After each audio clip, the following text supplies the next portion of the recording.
সাকিবের বাড়িতে বুবলি, নাতি বীরকে কেক কাটালেন অভিনেতার মা। বিস্তারিত জানতে এক্ষুনি চ্যানেলটি সাবস্ক্রাইব করে ভিডিওটি শেষ পর্যন্ত দেখতে থাকুন।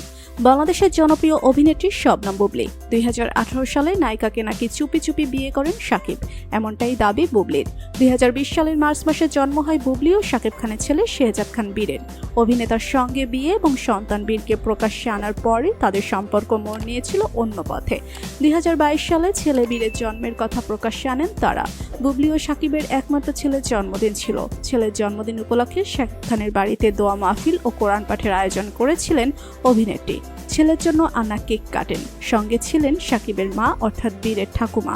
ছেলের জন্মদিনের ছবি সোশ্যাল মিডিয়ার পাতায় শেয়ার করে বুবলি লেখেন, আজকে বাপজানের জন্মদিনের ব্যস্ততায় সবচেয়ে মিষ্টি মুহূর্ত। আমি আপনাদের সবার কাছে অনেক বেশি কৃতজ্ঞ, যেভাবে আপনারা শেহজাদকে ভালোবাসা দিয়ে আজকে সারাক্ষণ জন্মদিনের শুভেচ্ছা জানিয়েছেন, অসংখ্য ধন্যবাদ। এভাবেই শেহজাদ বাবাকে সবসময় আপনাদের দোয়াই রাখবেন। সাকিবের বাড়ি থেকে বুবলি যে ছবিগুলো পোস্ট করেছেন সেই ছবিতে দেখা মেলেনি অভিনেতার। বুবলির পাশাপাশি ছেলেকে জন্মদিনের শুভেচ্ছা জানিয়েছেন বাবা সাকিব খানও। নিজের করা সোশ্যাল মিডিয়া পোস্টে সাকিব খান লিখেছেন, শুভ জন্মদিন আমার ছোট্ট রাজকুমার। দোষারোপ পাল্টা দোষারোপের পালাও চলে সাকিব বুবলির মধ্যে।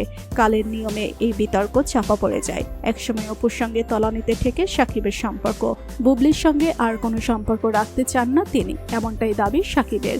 অন্যদিকে নায়িকাও ছেড়ে দেওয়ার পাত্রী নন, তিনিও প্রকাশ্যে নিজেদের বিচ্ছেদ মানতে নারাজ। এদিকে বুবলির সঙ্গে পরকীয়ার নাম জড়িয়েছিল সঙ্গীত শিল্পী কৌশিক হোসেন তাপসের, যদিও সে বিতর্ক ধামাচাপা পড়ে গিয়েছে। তবে ছেলের জন্য কি কাছাকাছি আসছেন এই দম্পতি, তা অবশ্য সময় বলবে। তো বন্ধুরা, সাকিব খানের ছেলে বীরকে আপনাদের কাছে কেমন লাগে কমেন্ট করে জানিয়ে দিন আপনাদের মতামত।